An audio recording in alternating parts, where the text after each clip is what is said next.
आज योग दर्शन पर व्याख्यान सीरीज शुरू होगी। योग दर्शन युज धातु से बना है, जिसका मतलब है मिल जाना। मिलने में भी शंकराचार्य कहते हैं कि पूर्ण तादात्मीकरण हो जाना। पूर्ण तादात्मीकरण का मतलब विलीनीकरण। जैसे कि रामकृष्ण परमहंस ने कहा है कि नमक का पुतला सागर नापने गया और लौट के उसने अब आज तक खबर नहीं दी कि सागर कितना गहरा है। तो इसी प्रकार के तादात्मीकरण को वो मानते हैं। रामानुजाचार्य का कहना है कि नहीं, ये थोड़ा सा भक्ति का जो स्वरूप होता है वो अपने गुण खाने में जो आनंद है वो गुण होने में नहीं है। गुण होने में वो आनंद नहीं है, तो उन्होंने थोड़ा सा भेद माना और मुक्ति को भी उन्होंने सायुज्य सालोक्य सारूप्य मुक्ति का। तो दोनों में थोड़ा सा मतभेद था, लेकिन कहने का तात्पर्य यह है कि योग का मतलब है कि आत्मा का परमात्मा से मिलन। मिलन किस तरह का होता है? हर दार्शनिक का अपना अपना एटीट्यूड, अपने अपने विचार दृष्टिकोण होता है, विजन होता है। तो यहाँ पर योग शब्द जो है मिलन के अर्थ में है, सम्मिलन के अर्थ में है। अभी जो सांख्य दर्शन की जो विवेचना की जा रही थी और बताया गया था कि पुरुष का प्रतिबिंब उसमें पड़ता है बुद्धि में, और बुद्धि के गुणों को वो अध्यारोपित स्वयं पे कर लेता है। इसीलिए यहाँ पर सांख्य और योग का साथ साथ नाम लिया जाता है। जैसे पहले भी बताया कि गीता में कहा गया है सांख्य योगो पृथक वाला न प्रवदंती। तो ऐसे जो पृथक समझते हैं सांख्य और योग को, वास्तव में सही अर्थों में योग को समझ ही नहीं पाए। जो सैद्धांतिक पक्ष था सांख्य का, उस सैद्धांतिक पक्ष को कैसे व्यवहारिक पक्ष में लाया जाए, कैसे व्यवहार जगत में उतारा जाए, कैसे इस शरीर में इस देह में उतारा जाए, वो सांख्य इसीलिए कहा जाता है ना। बहुत आज के युग में प्रैक्टिकल बहुत है, क्योंकि सांख्य की जो थ्योरी है प्रैक्टिकल इन सेंस कहने का मतलब है कि क्योंकि योग जो है, और योग तो अब आप देखिए कि विदेशों में चला गया, और योग आप योगा होके लौटा है विदेशों से, तो आज हमारी जागृति और ज़्यादा बढ़ गई योग, जबकि हमारे ऋषि मुनियों का था। तो सभी ऋषि मुनियों ने शुरू से ही अपना चिंतन जो दिया है योग के संबंध में कि आत्मा वारे द्रष्टव्य श्रोतव्य मंतव्य निधि ध्यासितव्य। तो हमारा निधि ध्यासन करना ही हमारे जीवन का परम लक्ष्य है। तो वो परम लक्ष्य पाया कैसे जाए, किस तरीके से पा सकते हैं? तो उसी के लिए उन्होंने कहा कि हमारा जो योग है, योग के द्वारा हम उससे परमात्मा से मिलन कर सकते हैं। तो यहाँ पर पतंजलि का जो योग है उसी का विवेचन किया जाएगा। योग तो यूँ तो गीता में अनेक तरह के योग बताए गए। विषाद में भी योग हो सकता है। विषाद योग गीता का प्रथम अध्याय ही है कि विषाद योग, विषाद में भी योग हो सकता है। क्यों नहीं हो सकता? क्योंकि जैसे गोपियों ने वियोग में योग किया, वी उपसर्ग हटा दीजिए तो योग, तो विषाद में योग ज़्यादा अच्छे ढंग से होता है। और अर्जुन का पहला अध्याय उन्होंने यही दिखाया है कि गीता में कि विषाद योग, दुख में हम जितने करीब होते हैं ईश्वर के, सुख में उतने ही दूर हो जाते हैं। यही समस्या है मानव जीवन की, मानव मनस की। तो यहाँ पर योग शब्द जो है वो उस परमात्मा को, उसमें तल्लीनता, उसमें तादात्मीकरण, उस लवलीनता को यहाँ पर समर्थन किया गया। तो पतंजलि ने चित्त वृत्ति निरोध सहयोगा, तो चित्त वृत्तियों की जो वृत्ति है उनको निरोध करना, उनको रोकना, क्योंकि जो कुछ हो रहा है बाहर जगत में, जो भी कुछ है वो हमारी चित्त वृत्तियों का ही प्रवाह है। और चित्त वृत्तियों का वेग अगर अधोगामी रहेगा तो वो नाली कीचड़ में जाके वो मिट्टी और वो पानी मिल करके वो किसी तरह से कीचड़ ही तैयार होगी। तो हमें अपने वृत्तियों को ऊर्ध्वगामी बनाना है, और इसीलिए ऋषि मुनियों का संग, सत्संग, गुरुजनों सज्जन लोगों का, गुरु शिक्षकों का संग, ये क्यों कहा जाता है? क्योंकि आपकी जो वृत्तियाँ हैं स्वभावतः वो अधोगामी हैं, जल की भांति। लेकिन माचिस की तीली जलाइए तो अग्नि की भांति हमें बनाना है, तुरंत वहाँ पर अग्नि ऊपर की तरफ जाएगी, इसका स्वभाव है। अग्नि जलाओगे तो ऊर्ध्वगामी होगी और जल जाएगा अधोगामी। और इसके लिए हमें देखा है कि ऊपर पानी चढ़ाना है तो मोटर लगानी पड़ती है। तो इसी तरह से जीवन को ऊपर चढ़ाना है, ऊपर ऊंचाइयों तक पहुंचाना है, ईश्वर से मिलना है, तो विवेक रूपी मोटर हमें लगानी पड़ेगी। तो यहाँ पर चित्त वृत्ति निरोध को समर्थन किया गया कि चित्त की वृत्तियों का जो निरोध हो जाता है उसी में वो उन्होंने माना। चित्त की वृत्तियाँ उन्होंने भिन्न भिन्न मानी कि एक तो होती है क्षिप्त, जिसमें रजोगुण का बहुलता होती है और तमोगुण की भी, सत्वगुण थोड़ा दबा रहता है। और सत्वगुण के दबने के कारण वो मतलब कुछ करने की बहुत सामर्थ्य में नहीं रहता, बस हल्की से एक सामान्य मैन की तरह, कॉमन मैन की तरह समझो। दूसरा है मूड। मूड क्या है कि मूड के दो अर्थ लिए जाते हैं। एक तो उसमें तमोगुण की प्रधानता है, और कहीं कहीं मूड का कहीं जगह उसमें आया है, गीता में भी मूड शब्द का जो आया है अर्थ, उसमें आया है कि मूड यानी कि जो अपने राह से भटक गया है, कहीं अटक गया है। जैसे हमने मेला तमाशे देखने भेजते हैं बच्चे को, और वो कहीं बात करते हुए अटक जाए, सामान लेने भेजा, आया नहीं, बात करने में भूल ही गया, अटक गया कहीं, तो वो कहते हैं जानता है लेकिन मानता नहीं है। मूढ़ व्यक्ति क्या है, जानता तो सब है कि मुझे ईश्वर से मिलना है, मुझे लौट के घर जाना है, मुझे माँ से ये कहना है, वो करना, लेकिन पता लगा स्कूल से बच्चा आते समय वो कहीं कहीं अटक गया, रास्ते में मेला तमाशा देखने में लग गया। तो मूड का अर्थ दो अर्थों में लिया जाता है कि एक तो तमोगुण होता है, वो किसी लायक नहीं होता, मोटी बुद्धि होती है, मोटा खाता है, मोटा पहनता है, मोटा काम करता है। इसके बाद में तीसरी अवस्था जो आती है वो होती है विक्षिप्त की अवस्था। विक्षिप्त में क्या है, सत्वगुण की प्रबलता होती है, लेकिन चंचलता रजोगुण की बनी रहती है। मतलब इतनी प्रबलता नहीं है कि रजोगुण पे हावी हो जाए। उसमें यदा कदा विक्षिप्त अवस्था में क्या है, यदा कदा विचार उठता है कि नहीं मंदिर चलें, सत्संग करें, भागवत करवाएं, अच्छे काम करें, लोगों का परोपकार करें, लोक हित में कार्य करें। गीता में जैसे सर्वभूत हितेरता कहा गया, कभी कभी बोध होता है, गीता सुनी तो बड़ा ज्ञान आ गया, और जैसे ही घर पहुंचे सारा ज्ञान दूर दूसरित हो गया। घर में देखा कलेश हो रहा, उन्होंने जितना सुना था वो सब बेकार हो गया। तो अब आप अपने ज्ञान तो सब जानते तो सब है, जैसे सोक्रेटिस ने कहा ना, ज्ञान तो अंदर है ही है, दाई क्या करती, बच्चा है ही है, दाई केवल प्रसव प्रक्रिया में सहायता करती है। तो ऐसा नहीं कि दाई ने बच्चा बना दिया, बच्चा था, लेकिन वो प्रसव प्रक्रिया में उसने उसमें अहम भूमिका निभा दी, और उसी को हमने, तो इसी तरह से सोक्रेटिस की भांति हम देखते हैं कि सभी उसमें ज्ञान हर व्यक्ति में होता है, लेकिन ज्ञान पे जो परत चढ़ी है, जो आवरण चढ़ा है, और आवरण भी हो तो हटा दिया जाए। मजे की बात यह है कि आवरण के साथ विक्षेपण है, अतद में तद की अनुभूति, तद में अतद की अनुभूति। ये जो गड़बड़ी हुई है, इस गड़बड़ी से ही हम लोग समझ नहीं पाते कि कहाँ से चूक हो रही है, वो हमारे द्वारा चूक हो रही है, और फिर भी हम नहीं समझ पाते। तो यहाँ पर उनका विक्षिप्त की अवस्था में क्या है कि मनुष्य बार बार मंदिर जाता है, फिर सोचता नहीं आज से हम भजन शुरू कर देंगे, अब नियम बना लेंगे, हर बार हमें मंदिर आना है, मिशन आना है। तो ये सारी जो चीज़ें होती हैं विक्षिप्त अवस्था में, तो यदा कदा सात्विकता की वो होती है, लेकिन रजोगुण वही समझ लीजिए, सत्संग में आए, 3 घंटे भागवत सुनी और घर जाके फिर कलेशों में लग गए। इसके बाद होती है चौथी अवस्था, आती है निरुद्ध अवस्था, एकाग्र अवस्था। एकाग्र में क्या होता है, हमारी जो चित्त वृत्ति होती है, जो विक्षिप्त अवस्था में हिला वाली कर रही थी, डावाडोल हो रही थी, हिल डोल रही थी, हमने उन सारी चीज़ों को क्या किया, विवेक के द्वारा लगाम, जैसे घोड़ों की लगाम कस देते हैं, तो और नहीं तो वैसे क्या है, घोड़े कहाँ जा रहे हैं, हरी घास देख के नीचे उतर गए सड़क से उधर। तो आपके घोड़े जा रहे हैं, तो रथ में आप बैठे हैं, आप रथी हैं, तो गिरेंगे तो आप ना, चोट आपके लगेगी। तो बुद्धि का काम क्या है, विवेक रूपी सारथी जो उसको क्या करना है कि लगाम को कस के रखना है। इंद्रियों के घोड़े जो हैं, ये सारी इंद्रियां जो हैं ये घोड़े हैं, और ये इंद्रियों के घोड़े ही हमें भ्रमित करते हैं, बाहर जगत में, व्यवहार जगत में ले जाते हैं, और फिर ले जाके वहीं भटका देते हैं, लौट के आने का नाम नहीं लेते। जो लौट के आ जाते हैं वो सिद्ध संत बन जाते हैं, जो भटके हुए रह जाते हैं, अटके रह जाते हैं, वो जन्म जन्मांतर 84 लाख योनि के लिए भटक जाते हैं, पतित हो जाते हैं। तो एकाग्र में क्या होता है, जैसे ही चित्त नीचे गया, कोई बात आई, हमने कहा नहीं नहीं हमें नहीं करना, गुरुजी ने ये कहा है, गुरु ने ऐसा कहा, ऐसा हमें नहीं करना, और हमारे शास्त्र ऐसा कहते हैं, हमें गलत नहीं। तो किया है, ये क्या करना है, आपको समय समय पे स्वयं को ही रोकना है। जैसे होता है ना, कोई पौधा लगाइए, तो पौधे के चारों तरफ टी गार्ड लगा दिया जाता है, जिससे बकरी ना चढ़ जाए।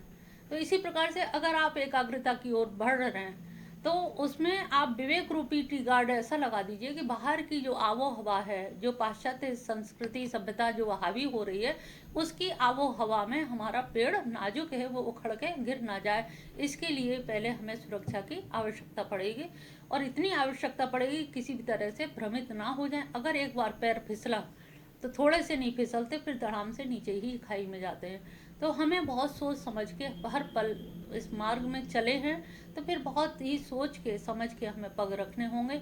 ये मत सोचो कि आज नहीं, आज कर लेते हैं, कल का देखते हैं, इसमें इतनी भूल हो जाती है, इतनी बड़ी त्रुटि हो जाती है जीवन में, कि हम आए हुए मौके से चूक जाते हैं, आगे के लिए टाल देते हैं, और आगे टालने का मतलब है कि हमारी स्थिति दिन पे दिन और अधोगामी हो जाती। जहाँ से हमने चढ़ के 8-10 सीढ़ी पार करी थी और उसके बाद हमने हिल डुल गए। जैसे नसैनी पे आप चढ़ रहे हो, तो नसैनी चढ़ने के लिए भी बनी है और उतरने के लिए भी बनी है।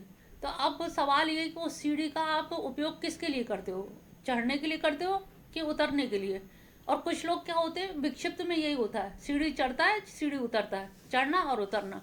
तो ये क्या एक मूर्खता वाला ही काम कहेंगे, और उसको खुद भी पछतावा होता है कि मैंने करा क्या इतनी ज़िंदगी भर। अब मरने के दिन निकट आ गए, इतनी उम्र हो गई, वृद्धावस्था आ गई, और मैंने ज़िंदगी भर चढ़े और उतरे यही काम किया, 0/सन्नाटा। फिर कहीं रिजल्ट कुछ भी नहीं, कोई पॉसिबिलिटी प्रोबेबिलिटी नहीं दिख रही, कहीं कुछ पॉजिटिविटी नहीं है कि मेरा कहीं उद्धार भी हो सकता है कि नहीं हो सकता है। कुछ ना कुछ हम ऐसे लोभ लालच माया के चक्कर में पड़ के कुछ ऐसी त्रुटि कर जाते हैं, जिस त्रुटि की वजह से हमें बहुत कुछ भोगना पड़ जाता है। पूरे जीवन भर ऊपर की सीढ़ी से पहुँचते पहुँचते बड़े प्रयास करके तो पहुँचे, बड़े त्याग के द्वारा पहुँचे, लेकिन करते करते भी फिर ऊपर से ही हम ऐसी स्थिति में आ गए कि बिल्कुल नीचे चले गए। तो विक्षिप्त अवस्था में कभी कभी होता है घर में लड़ाई झगड़े हो गए, विक्षिप्त होकर के आदमी बाहर चला जाता है। अब ऐसे ही एक कहानी है कि विक्षिप्त अवस्था में ही घर में जब कलेश हो गए तो आदमी बाहर अपना गए अपने दोस्त के पास। दोस्त ने कहा चलो तुम्हारा मूड खराब है, चलो कहीं घूम फिर आते हैं। और वो उसे ले गया एक जगह, मेला तमाशा एग्जीबिशन लगी हुई थी। वहाँ पर देखा कि लोग जुआ खेल रहे हैं ताश से। वो बैठ गया, उसने कहा तुम्हें करना कुछ नहीं, बैठ जाओ, जब मन अच्छा हो जाएगा, मूड चेंज हो जाएगा। मूड चेंज करने की वजह से तो वो वहाँ बैठ गया। बैठते बैठते हुआ क्या, उसने बताया कि नहीं ये वाली जो चाल चल रहे हो इसमें ये वाला पत्ता डाल दो, और वो इत्तेफाक जीत गया। सबने कहा अरे तुम तो बहुत होशियार हो, तुम तो क्यों नहीं जीत रहे हो, तुम क्यों नहीं खेल रहे हो। जबरदस्ती करके उसे बैठा दिया खेलने के लिए। वो खेल गया तो जीतता चला गया, जीतता चला गया। तो जो उसका पहला मित्र था, तो मित्र ने कहा मेरी वजह से तो तुम जीते हो, तो यह पैसा हम दोनों आपस में ही खर्च कर लेते हैं। तो वो उसे इतनी गलत स्थान पे ले गया और ऐसी जगह ले गया कि पुलिस का छापा पड़ गया और वो पकड़ा गया, जेल के अंदर गया। तो सवाल ये है कि विपत्ति में, विक्षिप्त अवस्था में आप संग किसका करते हो। अगर आपने गलत आदमी का संग कर लिया, दुख के उसमें, घर में कलेश हुआ है, घर में रोज कलेश होते रहते हैं, उसका मतलब ये नहीं कि आप पतित हो जाएं। ये वैसे ही है कि आपने जैसे पुरुष ने बुद्धि के अवगुणों को अध्यारोपित कर लिया, आप भी वैसे ही कलेशों को अपने ऊपर अध्यारोपित कर लेते हैं। और उस अध्यारोपण का फल ये होता है कि आप हमेशा हमेशा के लिए भ्रमित नीचे उतर आते हो। जितना चढ़ते हो उतना नीचे उतर आते हो, प्रोग्रेस आपकी कुछ भी नहीं होती। जैसे एक बैलगाड़ी में 2 बैल तो आगे बंधे होते हैं, 2 पीछे बांध दीजिए, 2 दाएं 2 बाएं, चारों तरफ से बैल चल रहे हैं लेकिन गाड़ी कहीं भी नहीं पहुंच पाती, बैलगाड़ी वहीं की वहीं रहती है। 2 कदम आगे 2 कदम पीछे, पता लगा गई कहीं नहीं। तो इसीलिए एकाग्र अवस्था में हमें बहुत संभल के चलना है कि जरा भी अगर पैर फिसला तो फिर बहुत, क्योंकि जिस मुकाम तक आ गए हैं उस तक आना ही बड़ा मुश्किल है, और आ गए तो अब हमारा गिरावट ना हो, ये कम से कम इतना हमें ध्यान रखना होगा। इसके बाद आती है निरुद्ध अवस्था। निरुद्ध अवस्था में क्या है कि जो हमने ट्री गार्ड लगाया था वो ट्री गार्ड एक तरह से सफल हो गया, और उस ट्री गार्ड की वजह से ही हमारी आज मन, अगर कोई कह चलते हैं वहाँ घूम आते हैं, मन ही नहीं करता। अभी तक आप मन से चीज़ों को छोड़ने में लगे थे अभ्यास में, अब यहाँ क्या है, इतना अभ्यास हो गया कि चीज़ें स्वतः छूट गई। एक ये कि त्याग करना और एक त्यक्त हो जाना, छूट जाना। तो एक जो त्याग करता है उसमें तब भी एक अहंकार वृत्ति रहती है कि देखो मैंने ये छोड़ दिया, तुम क्या जानते हो हमें, तुम क्या समझते हो, हमने कितना कुछ छोड़ दिया। एक ये कि नहीं छूट ही गया, मुझे ये भी नहीं याद है कि मैंने क्या छोड़ा, मुझे छोड़ने का भी एहसास नहीं है, बस वो छूट गया। किस पल छूटा ये भी नहीं है, लेकिन मेरा कोई राग वृत्ति या किसी से द्वेष वृत्ति नहीं है।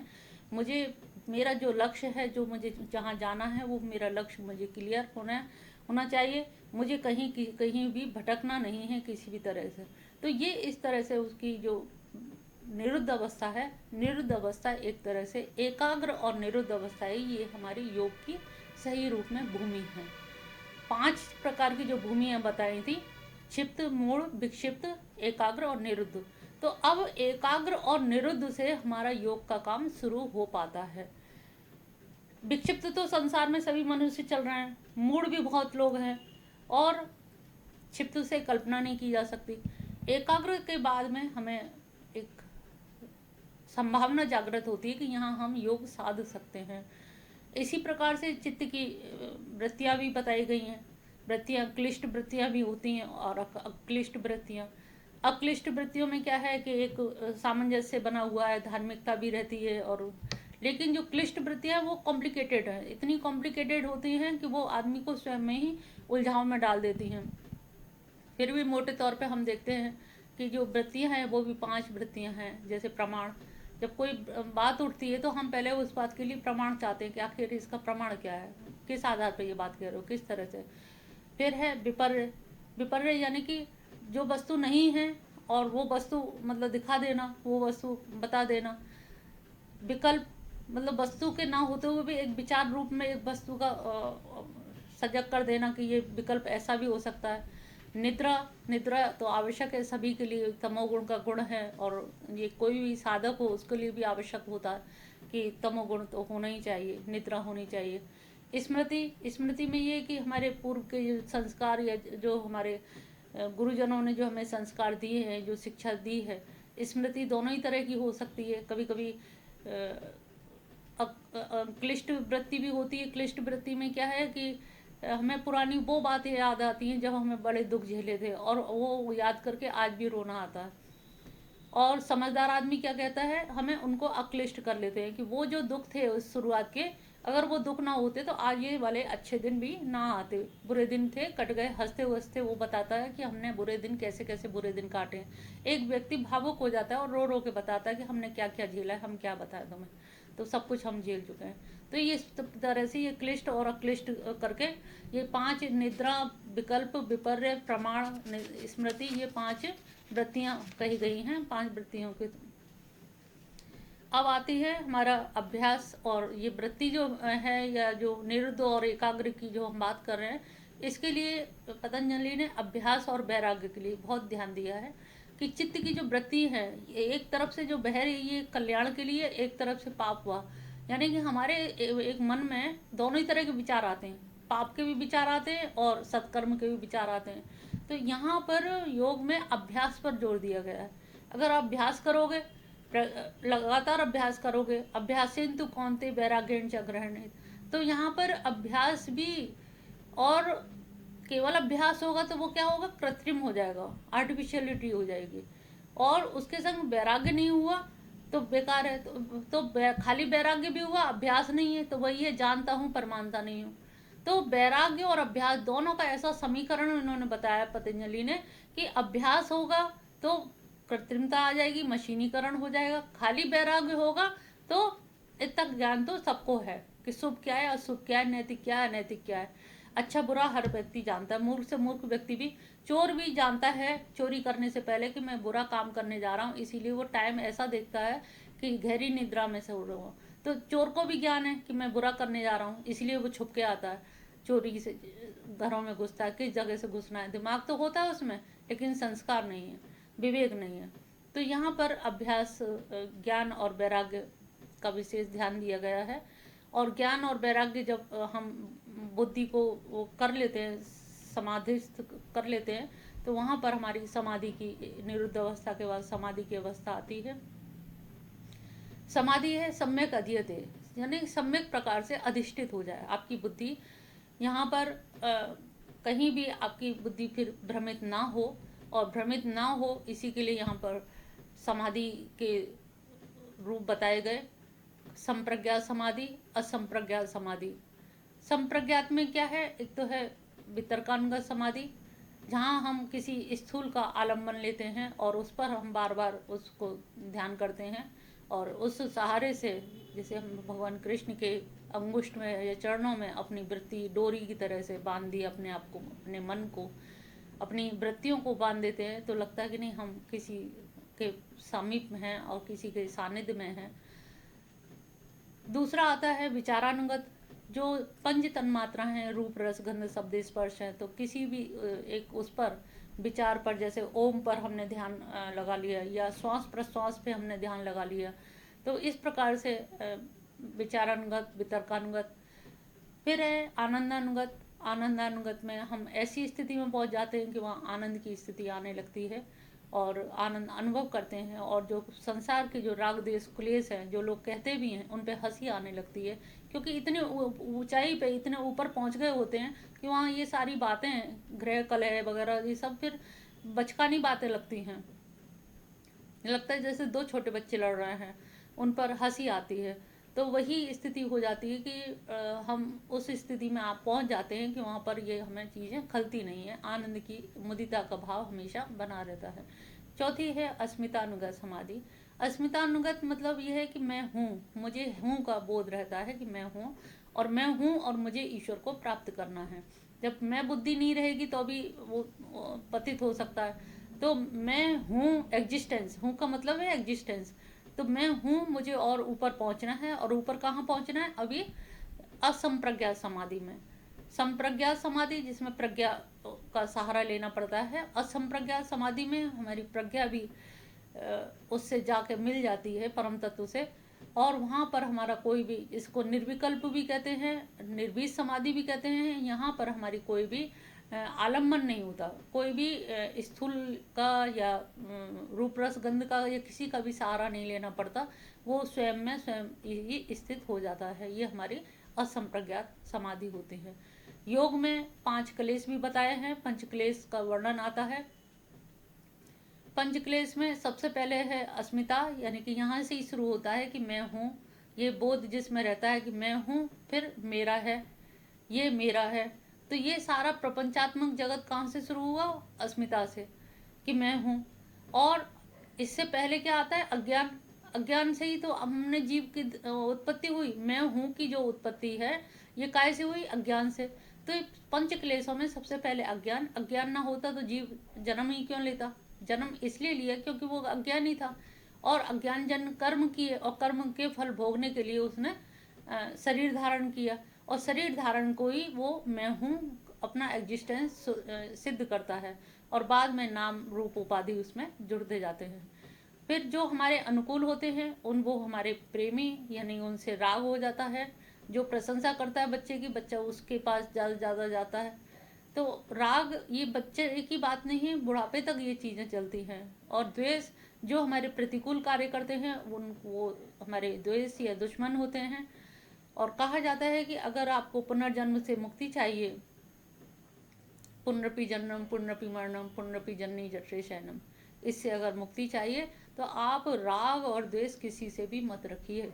अगर किसी से भी राग और द्वेष रह गया है तो निश्चित जानिए आपको जन्म ग्रहण करना ही पड़ेगा। ये निश्चित है, पुनर्जन्म लेना ही पड़ेगा। चाहे आप उसके शत्रु बन के आए, चाहे मित्र बन के आए, चाहे सहोदर बन के आए, किसी न किसी रूप में आपका उस व्यक्ति का सानिध्य मिलेगा ही मिलेगा। ये हमेशा ध्यान रखिए। तो मरने से पहले अपने राग और द्वेष की पट्टिका साफ कर लीजिए। किसी से ना द्वेष रखिए ना राग रखिए, क्योंकि दोनों ही परिपंथनों, दोनों ही एक ही राह के राहगीर हैं। तो ये गीता में भी इस पर बहुत विवेचना की गई है। राग और द्वेष को हटा देना चाहिए अगर मुक्ति चाहते हो तो। 5वां है अभिनिवेश। अभिनिवेश क्या है? एक बालक है या वृद्ध है या जवान है, कोई भी व्यक्ति है, हर व्यक्ति में एक मृत्यु के प्रति भय पाया जाता है। ये अटल सत्य है कि मौत आएगी, निश्चित है, ये सब जान रहे हैं, अटल सत्य सब समझ रहे हैं, सब कहते हैं, ज्ञान भी देते हैं। जब डेड बॉडी में जाते हैं तो हर व्यक्ति बड़ा बड़ा ज्ञान देता है कि देखिए आज ये चले गए, कल हमें भी जाना है, हमारा भी यही हाल होगा, ये होगा। तो ये लगता है कि हर आदमी मतलब जानता है पर मानता नहीं है। और जहाँ वो शमशान घाट से बाहर आया नहीं कि उसने तुरंत ही अपनी भाषा बदल लेता है। तो हर व्यक्ति को डर भी है, और दिन भर भी हम भी कहते हैं बच्चे से भी बच के जाना, सही ढंग से उतरना, गिर ना जाओ, गाड़ी धीरे चलाना। तो दिन भर हम जो उपक्रम करते हैं उसमें हमारा कहीं ना कहीं अभिनिवेश छुपा होता है। आप खुद देखिए अपने जीवन में कि हमें सही चलना है, सही ट्रेन पकड़नी है, सही गाड़ी से चलना है, कहीं ऐसा ना हो जाए, कहीं वैसा नहीं। एक मौत का भय जो है वो सबकॉन्शियस माइंड में हर व्यक्ति के अंदर रहता है, उसे कोई भी त्याग नहीं सकता। ये पंचक्लेश रहते ही रहते हैं। इन पंचक्लेशों से निवृत्ति के लिए भी इसमें अष्टांग मार्ग बतलाए हैं। यम, नियम, आसन, प्राणायाम, प्रत्याहार, ध्यान, धारणा, समाधि। तो समाधि का वर्णन हो ही चुका है। तो यम जो है, यम के अंतर्गत जो है सत्य, अहिंसा, ब्रह्मचर्य, अस्त्य, अपरिग्रह। अपरिग्रह यानी कि इतना ग्रहण ना करें, इतना संचय ना करें किसी चीज़ का कि दूसरा आदमी भूखा मरे। अगर समान रूप से वितरण होएगा, सब चीज़ हम संग्रह नहीं करेंगे, तो कम से कम महंगाई नहीं होगी और हर व्यक्ति को उसका लाभ मिलेगा। अस्तेय यानी कि चोरी ना करना, मानसिक रूप से भी शारीरिक रूप से भी किसी वस्तु को किसी से चोरी ना करना, ये सोचना कि कोई देख तो रहा नहीं है, देख क्यों नहीं रहा, ईश्वर तो हर जगह देख रहा है। एक गुरुजी ने अपने 2 शिष्यों को लकड़ी काट तोड़ने को भेजा कि यही डंडी तोड़ के ले आओ, यहाँ कोई ना देख रहा हो। एक शिष्य तोड़ के 5 मिनट में ही आ गया और एक को 2 दिन लग गए। 2 दिन बाद आया लौट के, तो पहला वाला हंसने लगा कि तुम कितने मूर्ख को, एक डंडी तक नहीं तोड़ पाए। तब गुरुजी बोले कि नहीं, यही सही रूप में देखने वाला, यही सही दर्शन का अधिकारी है, यही ज्ञान का पात्र है, क्योंकि ये जानता है कि कण कण में भगवान है, वासुदेव सर्वमिति, सब जगह ईश्वर विद्यमान है। ये समझ रहा है, ये जान रहा है, इसीलिए इसने नहीं तोड़ी। तुमको अभी ये ज्ञान नहीं है, योग्य पात्र यही है, मैं इसी को ज्ञान दूंगा, कम से कम उसमें पात्रता है। तो यहाँ पर अस्तेय ब्रह्मचर्य का पालन करना, जिससे ओज और तेज बना रहे। सत्य को मानसिक रूप से भी, मनसा वाचा कर्मणा, तीनों प्रकार से, कर्म से भी कभी कभी हम मन ही मन सोच लेते हैं, तो मानसिक रूप से भी, वाणी से भी, कर्म से भी किसी भी तरह से असत्य भाषण ना करें, सत्य बोले हमेशा। लगी हुई या इधर की उधर लगा के या इस तरह से चिकनी चुपड़ी बातों में हेरा फेरी, ये छल कपट, ये नहीं करना चाहिए, क्योंकि अंदर दृष्टा साक्षी भाव से जो ईश्वर बैठा हुआ है वो सब कुछ देख रहा है, आपका हर काम को देखा जा रहा है, इसलिए आप उससे इग्नोर नहीं हो सकते। अहिंसा में भी वही आ जाता है, सत्य, जैसे कि सत्य के लिए है मनसा वाचा कर्मणा। हिंसा कभी कभी देखा है कि कभी कोई गरीब आदमी होता है या कोई किसी व्यक्ति ने मारा पीटा या कुछ करा, तो वो कहता है कि अरे मैं नहीं मार पा रहा, तुझे भगवान देखेगा, सब यही न्याय हो जाएगा, तो मैं कहीं नहीं जाना, भगवान देखेगा। तो अंदर से होता क्या है कि हमें एक खीज या गुस्सा कभी आता है, तो वो हम भगवान पर सौंप के कि उस पे भरोसा रखते हैं कि भगवान कहीं ना कहीं तो न्याय करेगा। अगर हमने जवाब नहीं दिया, अगर तुमने जवाब दे दिया, तो फिर भगवान नहीं देखेगा। एक कहानी आती है छोटी सी, कि एक भक्त था और वो जा रहा था भजन कीर्तन करते हुए भगवान के ध्यान में मग्न। तो जमुना किनारे धोबी लोग चादर वगैरह धोते हैं, तो जमीन में बालू में ही सुखा देते हैं। तो वो मज़े से जा रहा था, चलता जा रहा था, चलते चलते उसे ध्यान ही नहीं था कि नीचे चादर बिछी हुई है, और वो जब चादर के ऊपर से निकला तो धोबी ने ईंट उठा ली कि अरे तुम्हें दिखाई नहीं देता, अंधे हो क्या। तब उसने आँख खोली कि ईंट उठाई, तो उसने भी ईंट उठा ली। जब वो पहले वो धोबी जब बोला और ईंट उठा के मारने लगा, तब भगवान एकदम से भोजन कर रहे थे और उठ के भागे। रुक्मणी से कहा कि मैं अभी आता हूँ, थोड़ी देर में ही लौट के चले गए। रुक्मणी ने पूछा कि ऐसा क्या था प्राणनाथ, आप चले गए और फिर लौट भी आए। उन्होंने क्या बताया कि मेरा एक भक्त था, उसको एक धोबी ईंट उठा के सिर में पत्थर मारे दे रहा था। तो कह तो क्या हुआ, आप जाते बचाते। कह बचाता क्या, तब तक मेरे भक्त ने भी ईंट उठा ली। तो मैंने सोचा जब आपस में ईंट ईंट खेल रहे हैं, आपस में ईंट मार रहे हैं, बदला ले रहे हैं, तो मुझे फिर सहायता की क्या ज़रूरत है। तो वही होता है कि हम भगवान पर अगर निर्भर रहें, तो वो न्याय तो वो करता ही है। कोई भी कर्म निष्फल नहीं होता है, ये समझ लीजिए। हर कर्म, चाहे मानसिक रूप से कर्म किया, आप बहुत सारे चीज़ें मानसिक रूप से सोचते हो, तो लेकिन आप सोचते हो हमने किया तो कुछ है नहीं, कभी किसी का बुरा नहीं किया, हमें भगवान बुरा क्यों दे। तुमने मानसिक रूप से इतना बुरा चाल लिया है लोगों का, जिससे तुमको जो पनिशमेंट मिल रहा है वो भी बहुत कम मिल रहा है। तो ये सोचिए कि आपको ये सोच के कि हमें पनिशमेंट क्यों दे रहा है भगवान, हमारे साथ ही अन्याय क्यों कर रहा है, ये आपके साथ अन्याय नहीं कर रहा। सही बात तो ये है कि उसने आपने जो मानसिक रूप से इतना कुछ कर लिया, क्योंकि सामर्थ्यवान होते तो बहुत कुछ आप करते ही, लेकिन सामर्थ्य नहीं है, इसलिए आप अपने आप को ऐसा संबोधित कर रहे हैं कि मैं मजबूर हूँ। तो लेकिन मानसिक रूप से तो चाह ही रहे। तो अहिंसा भी मन से भी हम किसी की हिंसा ना करें, किसी का बुरा ना चाहें। तो यहाँ पर सत्य, अहिंसा, ब्रह्मचर्य, अस्तेय, अपरिग्रह नियम के अंतर्गत आते हैं। शौच, संतोष, स्वाध्याय, तप और ईश्वर प्राणिधान। जो ईश्वर प्राणिधान है उसके पहले तप भी हमें करना होगा, तप से पहले हमें स्वाध्याय, तभी हम दृढ़ निश्चय कर पाएंगे, और स्वाध्याय से पहले हमें संतोष, जो मिला है जितना है उसमें ही संतोष रहे, तभी हमारी इंद्रियां संयम में रहेंगी। और शौच आंतरिक और बाह्य दोनों ही तरह की शौच आवश्यक है, आंतरिक शौच भी और बाह्य शौच भी। ऊपर से नहा धो लिए लेकिन अंदर राग द्वेष भरे पड़े हैं तो फिर पूजा करने का मन भी नहीं लगता, वो केवल औपचारिकता होती है। तो इस प्रकार से यम नियम।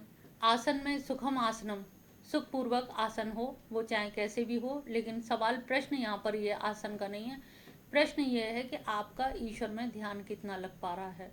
कहीं मिथ्याचरण तो नहीं, कहीं मिथ्या आचरण कर रहे हो या दम्भ कर रहे हो, दम्भी पना हो कि माला झोली हाथ में लगे, मन में आप मन से बहुत सारी चीज़ें विचार कर रहे हो, प्रपंच कर रहे हो, उससे ये कहना, इससे ये करना है, ध्यान कहीं और है, मन कहीं और है। तो ऐसी स्थिति में जाप करना भी व्यर्थ हो जाता है, तो दम्भी ना कहलाओ। तो यहाँ पर आसन में ऐसा होना चाहिए जो आपको सुखपूर्वक स्थान दे सके। आसन के बाद है प्राणायाम। प्राणायाम में भी 3 तरह की स्थिति होती है। पूरक, जिसमें श्वास पूरी ऊपर तक भरना, फिर उसको रोक के रखना, रोक करके फिर धीरे धीरे धीरे धीरे उसको नीचे निकालना, धीरे धीरे बाहर निकालना। तो ये पूरक, कुंभक, रेचक 3 प्रकार की होती है। फिर आता है धारणा। धारणा का मतलब है एक स्थान पर हम अपने आप को स्थिर कर लें, आलम्बन यहाँ पर होता है। और धारणा, बार बार धारणा ये बना लेते हैं। अगर मन कहीं भटकता भी है तो उसको बार बार ध्यान कर करके धारणा स्थापित कर लेते हैं कि रुचि के अनुसार वो धारणा कोई भी हो सकती है। भगवान के चरण कमल भी हो सकते हैं या कोई और वस्तु हो सकती है, जो जिसके इष्ट हैं उनको वो मन वहाँ लगा सकते हैं। और जहाँ पर धारणा होती है उसी का निरंतर फिर ध्यान होता है। फिर अवस्था आती है ध्यान की, और ध्यान में 7वें अवस्था है कि ध्यान निरंतर। फिर ध्यान में क्या है, ध्येय वस्तु हटती नहीं है, फिर ध्येय वस्तु वो एकदम निरंतर सतत सातत्य उसका बना रहता है। तो ये इसके बाद धारणा, ध्यान, फिर समाधि। समाधि का वर्णन अभी कर चुके हैं। समाधि में सविकल्प समाधि, निर्विकल्प समाधि, सभी समाधि, निर्विष समाधि भी कहा जाता है। तो इस प्रकार से ये अष्टांग मार्ग उन्होंने बताए, यम नियम ब्रह्मचर्य। और इसके द्वारा यहाँ पर पहले जैसे निरीश्वरवादी है शंकर का वो सांख्य दर्शन, तो यहाँ पतंजलि ने भी पहले निरीश्वरवादी का ही समर्थन किया। सवाल ये उठा कि जब लोग समाधि लगाने लगे तो समाधि में ध्येय वस्तु, समाधि तो लग जाती थी कि पतंजलि को भी लगा कि जरूरत हमें क्या है, यम नियम आसन प्राणायाम प्रत्याहार ध्यान धारणा समाधि करनी तो मुझे को ही है, हम ही को करनी है, तो यहाँ ईश्वर की कोई ज़रूरत तो है नहीं है। लेकिन फिर लगा कि नहीं, अगर हम समाधि तो लगा लेते हैं लेकिन समाधि लाभ नहीं मिल पा रहा। जो समाधि लगने के बाद एक जो आनंद की जो अवस्था आनी चाहिए, जो निर्विकल्प की अवस्था आनी चाहिए, वो अवस्था नहीं है। वो उसके लिए हमें ईश्वर प्राणिधान यानी कि ईश्वर की जरूरत पड़ती है। तो यहाँ पर उन्होंने ईश्वर को माना।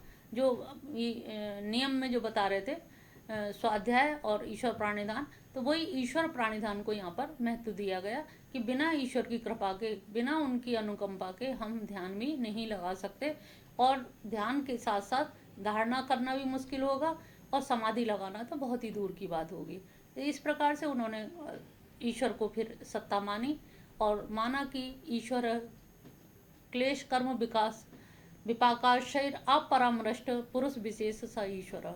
ईश्वर क्या है, क्लेश कर्म विपाकाशय, जो पंच क्लेश बताए हैं वो उन पंच क्लेशों से असंप्रक्त है, पृथक है, और वो पुरुष विशेष है।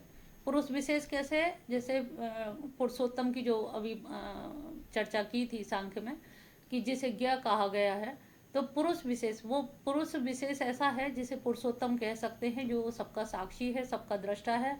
और इसीलिए उसमें ईश्वर के स्वरूप को उन्होंने देखा कि जो भी सारे ध्यान धारणा समाधि जो भी है वो हम ईश्वर को प्राप्ति करने के लिए करते हैं, ईश्वर में विलीन होने के लिए करते हैं।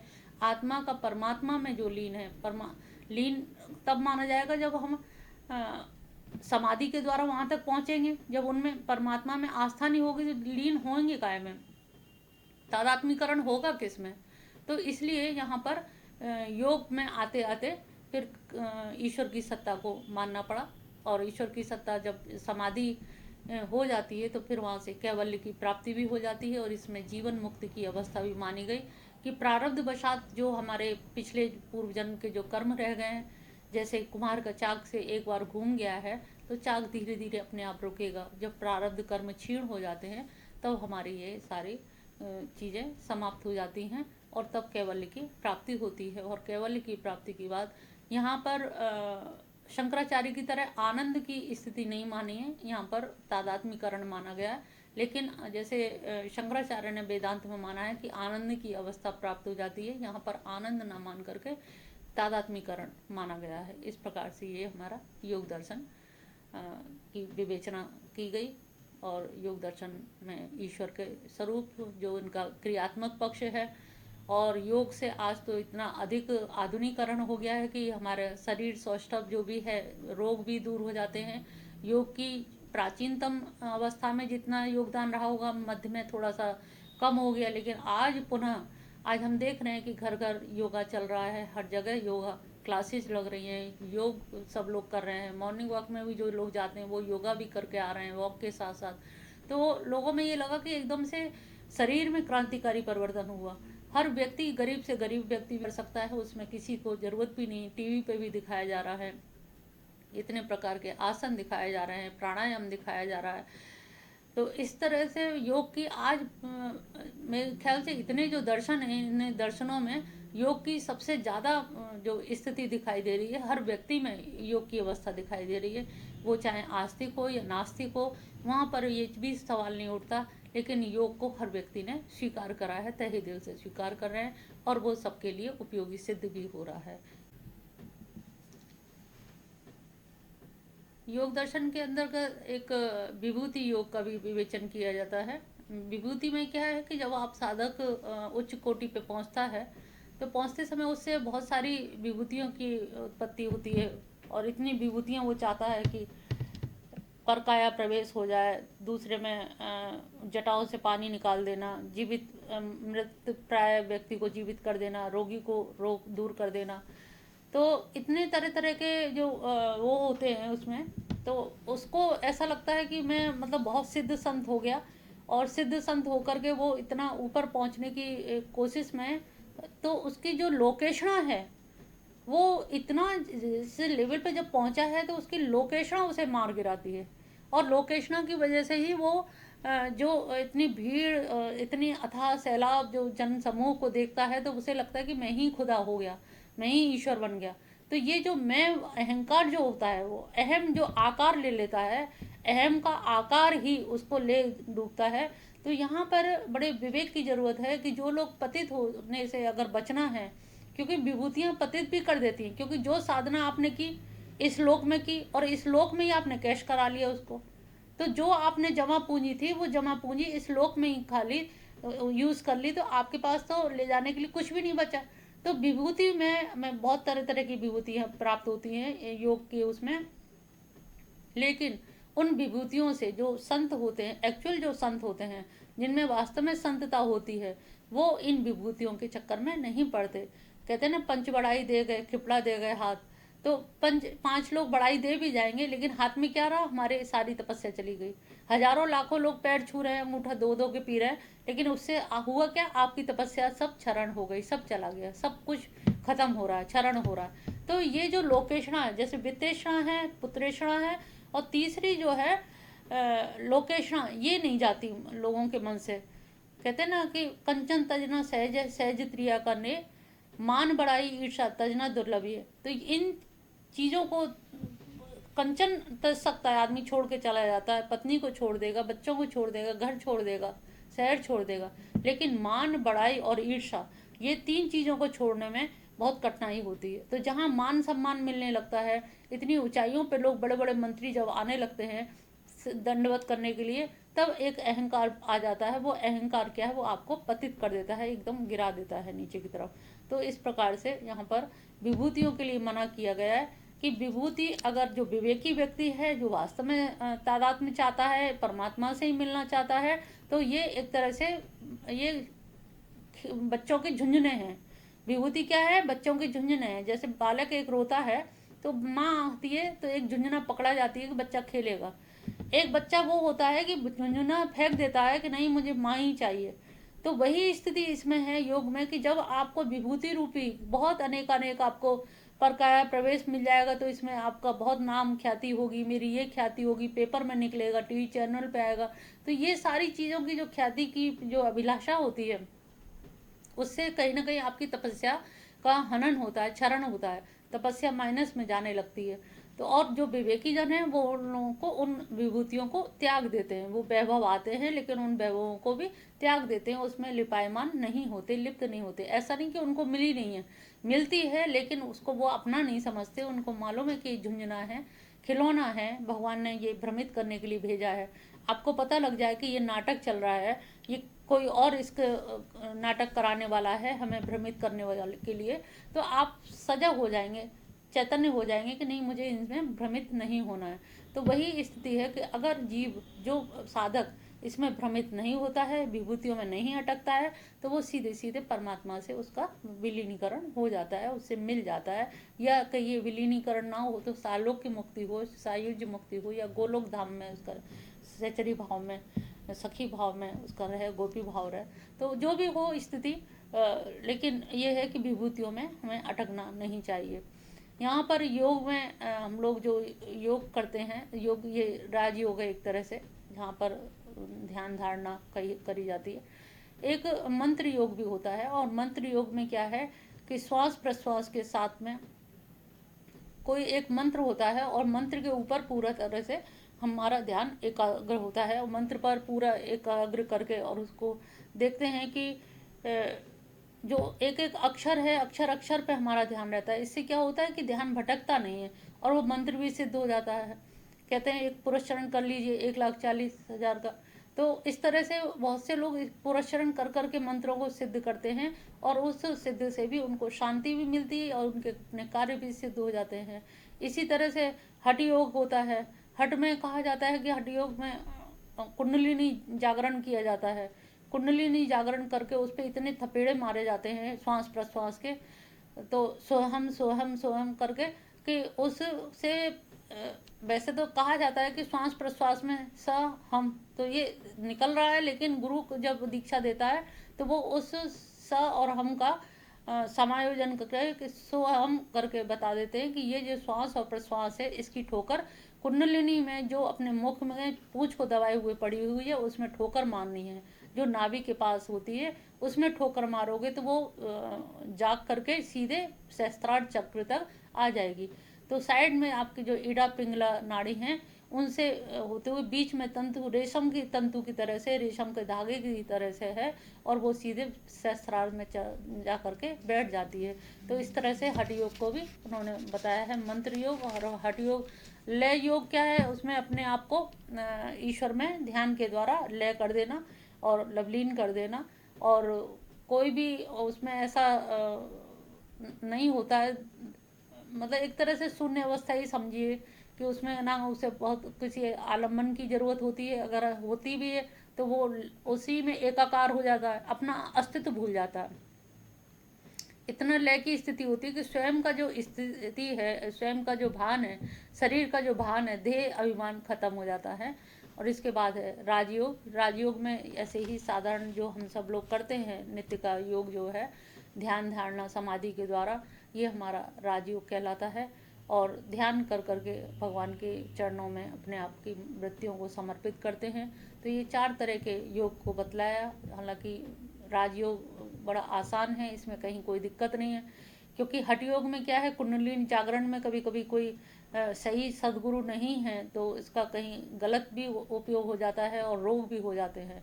योगी योगी जो है भोगी भी हो सकता है और रोगी भी हो सकता है। योगी को बहुत संभल के चलने का काम है, कि वो जरा सा पतित होगा तो भोगी बन जाएगा, और थोड़ा सा भी कुंडलिनी जागरण में गड़बड़ी होगी तो रोगी बन जाएगा, और ऐसे रोग हो जाएंगे वो असाध्य रोग हो जाएंगे। तो इस प्रकार से इसीलिए हमारे यहाँ राजयोग को विशेष रूप से महत्व दिया गया है। और इन सब योग में कोई ना कोई तो आपको आकर्षित करेगा ही, और स्वास्थ्य लाभ तो होता ही होता है। चिकित्सा शास्त्र में भी इसको विशेष महत्व दिया गया, सौंदर्य शास्त्र में भी महत्व दिया गया। और आपके चेहरे पे एक तेज, एक ओज, एक अजीब सी एक ऊर्जा जो अनुभव करते हैं, जो आलस में अभी तक शरीर रहता था, तो फिजिकल फिटनेस के लिए भी योगा को बहुत महत्व देते हैं। तो आज हमारा देश ही नहीं, विदेश भी योगा से प्रभावित है। ये हमारी भारत देश की सबसे बड़ी देन है, जो देश देश में, प्रदेश में, विदेशों में, सब जगह घर घर में योगा प्रवेश करके और लोगों को स्वास्थ्य लाभ करा रहा है। इसी के साथ अपने आज के व्याख्यान को समाप्त करते हैं।